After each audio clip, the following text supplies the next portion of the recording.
Ailbhe. Hey, Christian. How are you guys? Very good. Hey, Christian. Yeah, Lovely delighted to have be you with us, here. Christian. Thank you. It's great to be here. This is such a great thing you've got going here. I mean, Popper, the 40 Etudes, what better way to spend this time than by, getting your chops up? I think it's absolutely fantastic. Torturing yourself. Yes. What do you mean? Well, you are our very first special guest, and we're just so delighted to have you come on because we've been working through these together. Myself and Katie have worked together a lot in the National Symphony Orchestra in the past, number of projects, and both of us have worked with you in the chamber orchestra before, isn't that right? Yeah, that's right. Absolutely. Yeah, it's been awesome. Yeah, I was so trying it's to remember what we played actually, Elva, when you came in. Was it a program with Jörg? Were we doing some, or was it something else? Or maybe I've done something with. Yeah, you did the recording. I think that's about to come Yeah. out. Or was it with? Maybe it was it Saint-Saëns concerto with Sheku? Oh yeah, was it that was. when you It came? was Yeah, that was fun. Yeah. That was fun. That was Drop really it a lovely, so- lovely little space. Oh, I love that place. Actually, that's where I just recorded my last two albums. Oh, In that fantastic! church.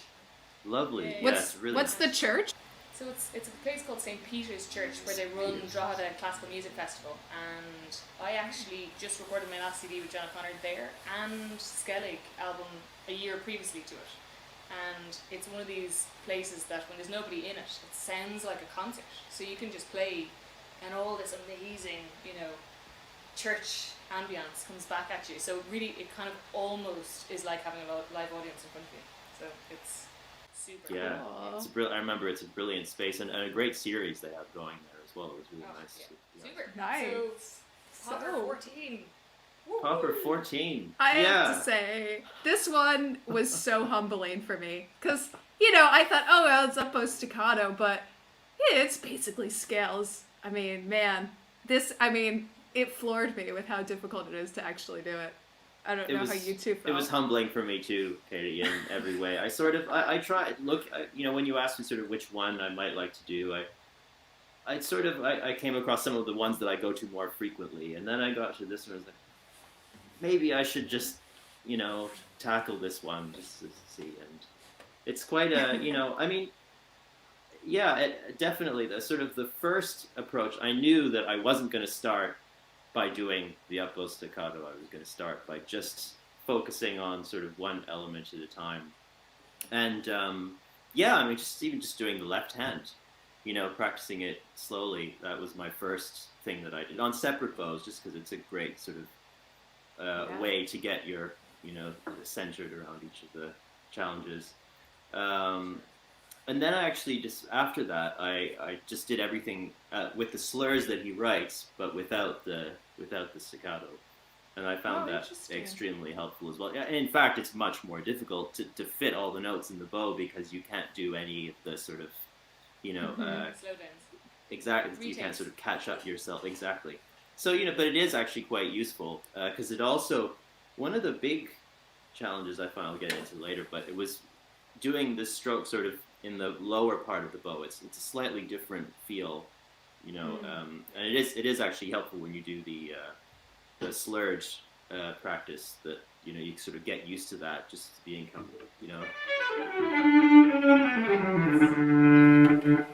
That weight,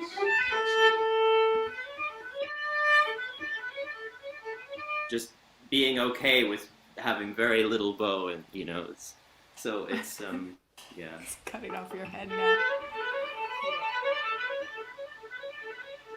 It's just useful to get used to that feeling in the hand, Yeah, I found, I don't know about you guys, but also on the down bows, as you go out, I found it really interesting to see, because if I'm ever doing down bow staccato, I kind of stay near the heel because it's easy, very less, like the least amount of effort. But then just as you got over the 3/4 point, suddenly you had to adapt your hand and the weight balance very substantially, or else the quality of the down bow wasn't quite the same as all the rest of the notes. How did you guys find that? Katie, Yeah, you I mean, wanna say, yeah. Well, it's interesting. Maybe we can go into everyone's approach, because up bow Yeah. staccato is one of those things everyone's like, how do I do it? And my approach is very much from like the Starker school, which is, I've heard it described as like, basically you just have to have a really bad bow technique the whole time.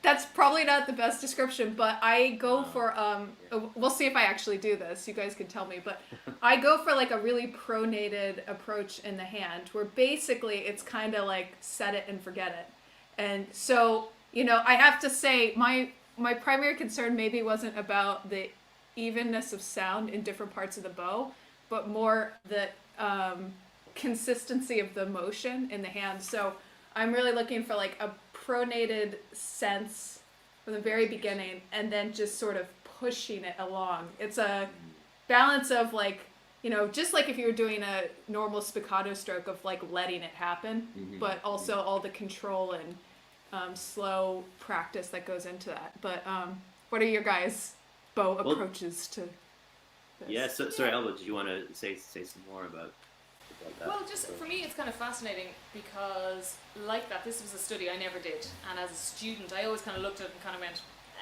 you know, up bow staccato. I think some people find up bow staccato very easy with absolutely no effort, as far as, you know, being able to do in the rep what we need, the kind of 5 or 6 notes, grand, no bother. So I always looked at this and kind of thought, where am I going to use it? You know, what rep is ever going to make me, I mean, how many notes are in that ridiculous 3-bar phrase, you know? I didn't like, count what them. are you going to do? No, none of us did. I'm not putting that much effort in. Yeah, you know? But even like when we talked about, you know, rep that we find it in, we all know the Rococo obviously has that all over the place. But when I learnt that, even my teacher at the time said, just play them separate bows, and it's ridiculous. The sound quality isn't good. So I actually rang some violin players. Total nerd, right? And so there's particularly, you know, the way they have all those ridiculous violin pieces that have up bow and down bow staccato, much more so than the cello rep. And 2 of them I remember in college who had just this amazing down bow up bow staccato. And what was their approach? To see, you know, I've heard all the cello things. You know, you can do five down bows in a row. Increase, you can do 1, 2, 3, 4, and that does help. But some people seem to find it just easier than others for just a natural ability, I think. And I just think if it doesn't come naturally to you, you have to build it up like that over a 6-month period. And then the question is, do you want to spend 6 months improving your down bow staccato, or would you rather learn something like Dvorak Concerto? You know, like, this is the real thing. So I'm actually really glad we did this project, because it got me over myself, and it made me learn this, you know, study that actually is quite fun to play, right? But for me, I went through all those things. One interesting thing from the violinists was that they actually, on down bow staccato, so if you imagine turning the violin up the other way, they actually point their bow down to the floor. Yeah, and that can't creates more imagine. friction. Yeah. You know, so actually, and one of them said to me, I always imagined it was much easier for cellists because you can just do this, you know, and it creates the natural friction. So I only talked to them today about it, and I started practicing a little bit like that, and it's hilarious. It kind of does work, but you'd have to actually put a bit of work in. Just it's fascinating because, like you say, there are loads of different ways to practice it. Yeah, no, I mean, that's really interesting what both of you said, because I think, you know, I mean, yeah, just Katie, what you said about I think that sort of specific stroke that you sometimes hear often turned me off the concept of doing it, because it, you know, it does sound quite, I mean, not to, you know, but it is, there's not much ring in there, is there? You know what I mean? That's the sort of the stroke that you often, okay, I'm going to start my up bow staccato now, and I'm going to start my down bow staccato, and that's what you're going to hear. You know, I mean, definitely, I can't really think of any piece of music where that comes up. Since you said that, quick aside, but let's like list any pieces you can think of with up bow staccato. I mean, you've said Rococo. Okay, I was able to dispel one a little myth buster today, because I looked up arpeggione, because I seem to remember the third movement. But that's not in there. There is no up or down bow staccato. It's just arpeggione. It's just a stylistic thing some people have done. Yeah, I think it used to be done at some point. Of course, there's the Rococo example that you already gave, and believe it or not, if you want to take this at face value, but there's also Debussy Sonata has a few examples. I was gonna You know, from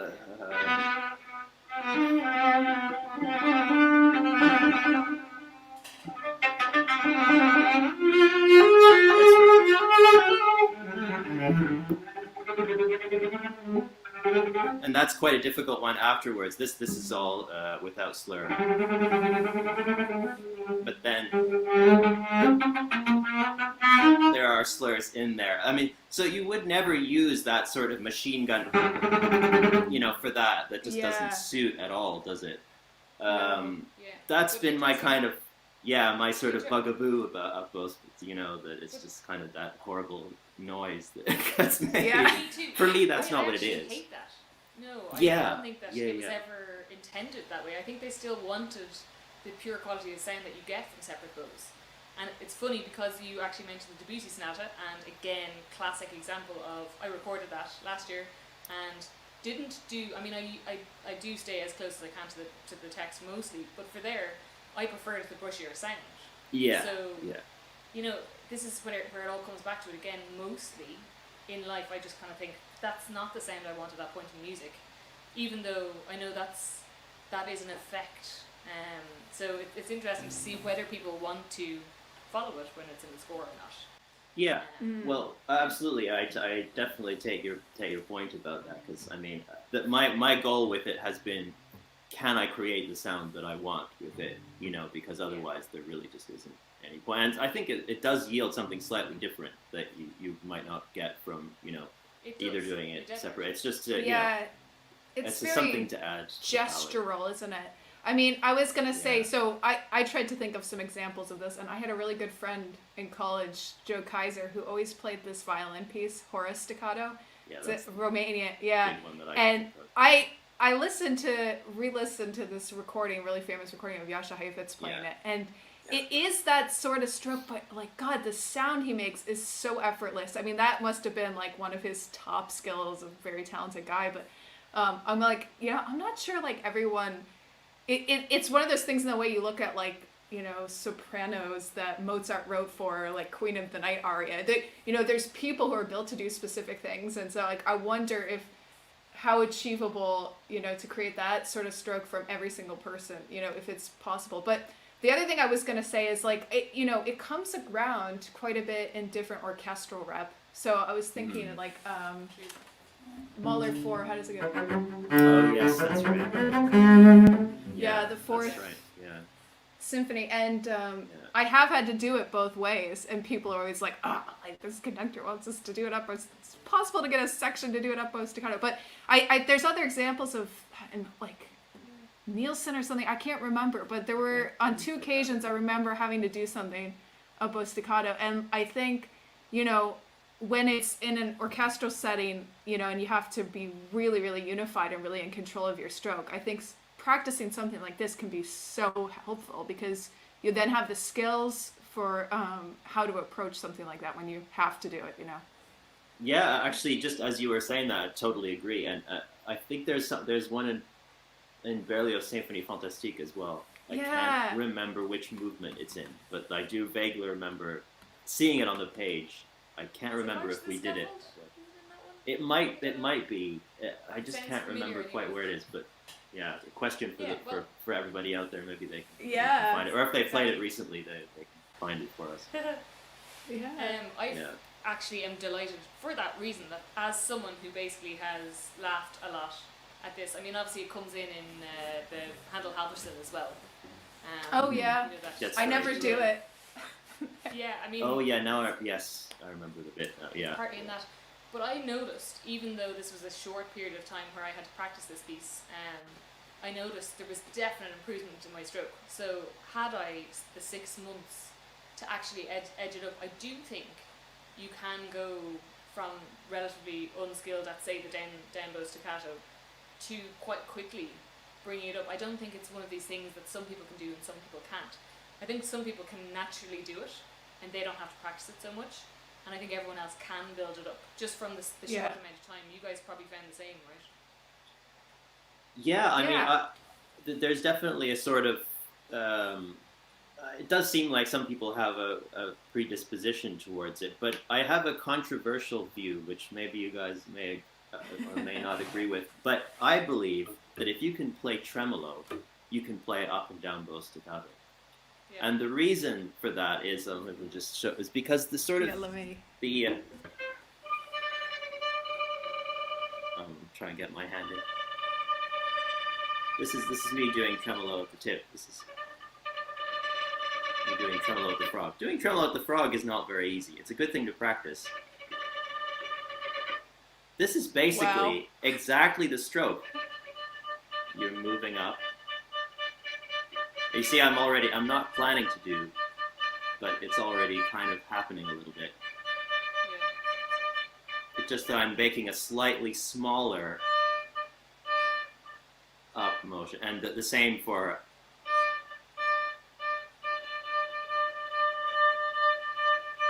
you're just moving up or down the bow, doing basically what I would call a tremolo stroke. And actually that's one of the ways that I practice this.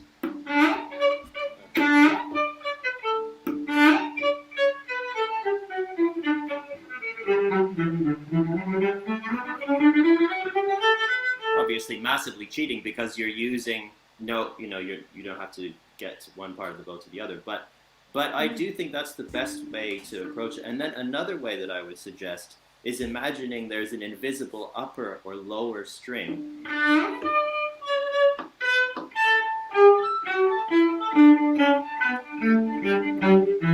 For the up bow spiccato, that kind of, because there is a slight up motion as if there were towards the other string. And for a down bow, it's the opposite. Obviously, you go towards a lower invisible string.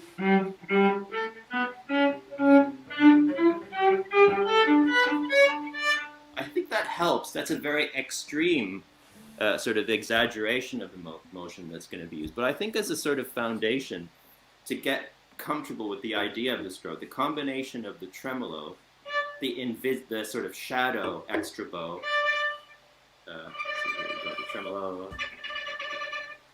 I don't know how to suggest practicing tremolo at the frog. It does require an incredible amount of just, your weight is all into the string, but it's as if there's an invisible puppet string just slightly suspending it.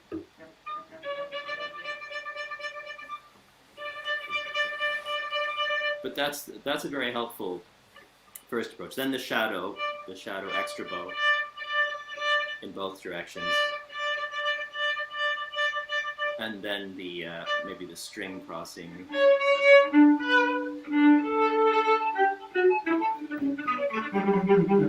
And then you can basically do that, because actually I find it easier to do this stroke at a faster speed than a slower one, and that's not brilliant, because it would be great to be able to do it at any speed, but you know.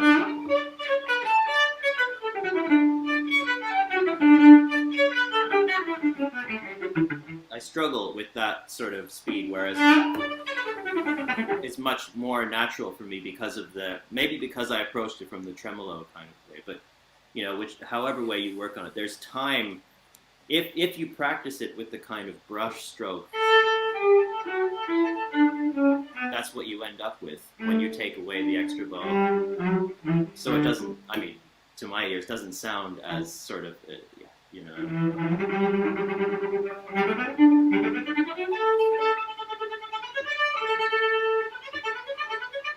That it doesn't have that sort of, you know, that sort of quality that we're often used to hearing. But yeah. Wow. Sorry, I just spoke for ages, but I hope it's helpful. Sounds great. No, this is why we're looking for people to actually specialise in particular studies, so it's great.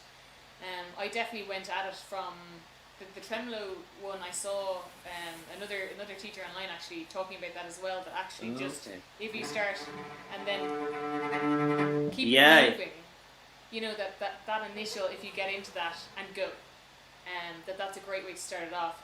I actually did a lot about the tension release, so you're actually feeling always a slow one. So my approach is still on the way up speed wise, as far as, you know, it's at a kind of, I suppose, moderate speed for that, hopefully getting that feel. And I've just noticed that the down bow obviously is the exact same feeling of tension and release, and I use my ring finger, I suppose, a lot to control that tension release. So you're just pinching and releasing as you go out. Now, that obviously is a much slower version. You know, it's for slightly different. Absolutely. Yeah, there's definitely, as in everything, there's a cushioning of the fingers, isn't it? That's sort of like a shock absorption to any kind of stroke, whether it's up, down, or this way. So like suspension in the car, you know? Yeah, exactly. So for me, I was trying to figure out, was it 2 or 3 that was more important for me, and I kind of played around with a bit. Some people even said releasing entirely the little finger, or some people even the last 2 fingers. To take away the weight and the dembo. Yeah. So lots of things for all of us, I think, to think about when we're whichever approach we take. So exciting. I mean, it's just so amazing to highlight like the 3 different approaches, because I feel like we've all looked at it from a really different angle. I mean, I think the tremolo thing and the string crossing thing, I mean, that's just so enlightening, and it really makes sense why the sound is so different when you do it that way. I wish I had another. Well, I guess I could keep practicing it after today, but I got to go on to the next one. At the end, isn't there? When it goes into the trip, it's a slightly different feel again. Yeah, I mean, again, for me, some people do this as a really, but I decided to do it more as a bow portato stroke, which you would find more often, you know, in music. I mean, you know, that's just kind of the same.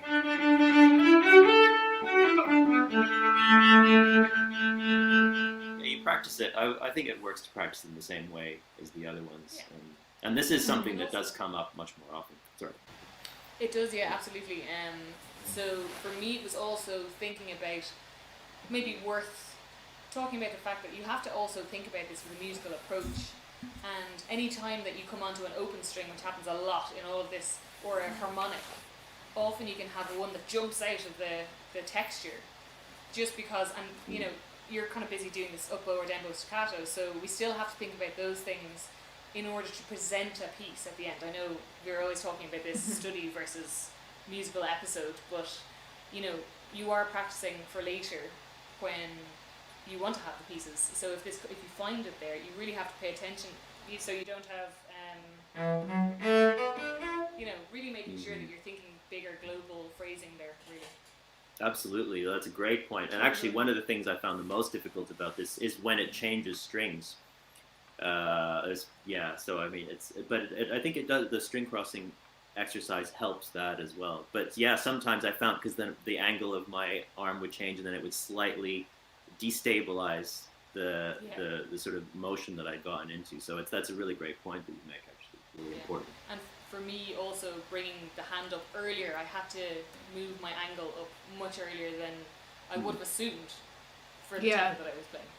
Right. I noticed that when I was practicing slowly, just how much you have to anticipate when you're doing this stroke. Absolutely. I mean, another way that I practiced it is in sort of duple. And I mean, I practice everything that way, but it does also help to get, if there's a string crossing, it helps you get the units smaller. You know, you gradually build up the units so that, you know, instead of just feeling, you know, them all coming at once, it does give you a chance to isolate smaller fragments. No, I was just going to say, the other week we were talking about stoppy starting bow, which is a really favorite way of mine to, you know, practice slurred passages. So in a way, I mean, there's so many similarities to practicing this slowly. Don't say that. It would be if I was playing this really slowly. I am playing this really slowly, so it's fine. There's so many advantages actually to practicing this apart from just the up bow staccato itself. I mean, I think so too. Yeah. Bow control and distribution, and not to mention, you know, these octave shifts that you have to do in like, you know, a millisecond. About those, I was going to mention that I don't know if you guys ever did the neck move with the shifts. So Steve Doan is mad about this idea that you actually, your neck should move full right angle triangle for an octave. Wow. And it's really funny. That's because cool. Obviously if I demonstrate it now, I won't get an octave, but Oh, Amazing. Yeah, totally nailed it. Amazing. Yay! Yeah. But Awesome. Funnily enough, he actually made us do all of that. So every time you did an octave, Right. it was always the same.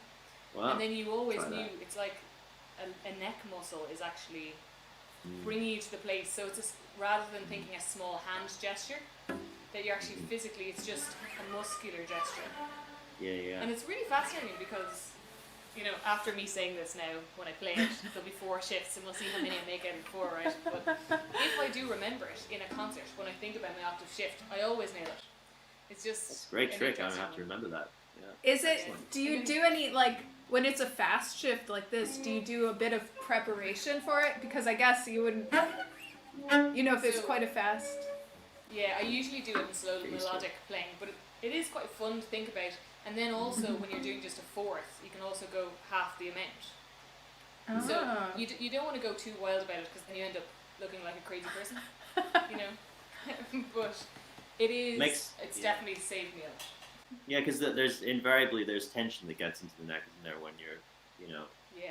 doing something difficult, and that's a good way of just sort of releasing it. Fantastic. Totally. Excellent. Awesome. Steve, All right. Our thanks. Let's see. Yeah, right. The only other bit, which is before I forget, is this nightmare, Oh, yeah. which I definitely would advocate practicing with just the thumb, and then adding the fourth.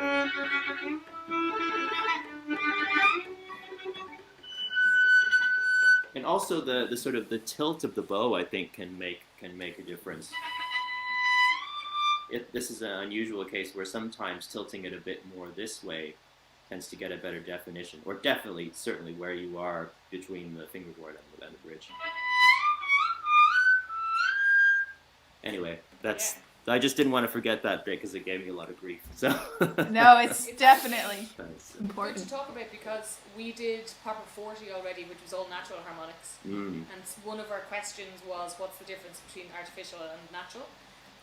So one of our things for the artificial one was to put your finger on the inside of the string. So even if you misplace your fourths, it still kind of plays them anyway. So that'll be interesting to see if it plays through. very good. Yeah, wasn't the least for me. So that could proper 40. I should have practiced 40 first. All right. Well, guys, Cool. okay, excellent. So who's going first? It's not Yeah, me. who wants to go first? I was Do y'all remember, like, Yeah. sitting in studio class in college when you were, like, about to play a really hard thing, and, like, 3 there's hours just no worse sometimes. feeling in the world. Yeah. Anyway, And you're cold. okay, well, This is the thing. Yeah, You know, it's good. exactly. So, yeah. right, okay.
Definitely should have practiced proper 40 before. Never mind. No, that was super. awesome. Really well done. Nice. Bow taps. It worked. I know, man. Your sound is Wow. beautiful in those up bow staccatos. It feels like it's flowing. You know, it's floating. Oh, thank you. Over. It's really beautiful. So Well, that's good nice to job. hear. It really is so impressive, man.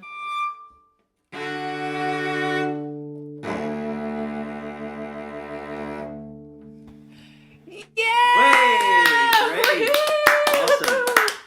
Awesome. That is so funny. I got like really nervous. This is good for me. Oh my god. Oh It's yeah. terrifying. I'm so cold. I'm so cold. And I was like,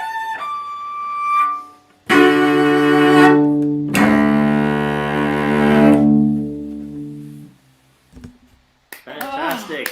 Great. Very, very good. controlled. Like it's such a great kind of down and up equally sounding, you know. Which Yeah. Do you know- Fantastic. You know what I was really struck by was when you're under pressure, how much the coordination between the actual stroke and the change of the left Me hand too. goes. Like, Yeah. I wonder how many months like it would take to be able to play that, you know, nail it under pressure. Yeah, I Probably- was just thinking, I thought, oh, maybe I could do it as an encore. No way. I'm never gonna do that. But you guys for did a me- great job. Oh, but you too, my god, for me, it really shows up that my uppo staccato is much better than my down bow, and I probably need to spend a bit more time practicing that, you know? Well, it's just it is. It's an interesting feel, isn't it? The change, like it's almost like, you know how in Brahms' sonata, there's the difference between doing this at the heel and at the tip. You have to be much more sort of. It's a much smaller arc here, and here it's massive, you know. And it's sort of just gauging the different feeling in different parts of the bow. You know, it's hard. Yeah. It's also worth noting that a lot of the really famous violinists who use it all the time, when they record things with loads of down bow, they will actually slip in 3 up bows and down bows and keep going, and slip in 3 downs and up. So you know, even the best people who have practiced this all their lives and do it for, you know, someone called it show tunes. I think they meant show pieces.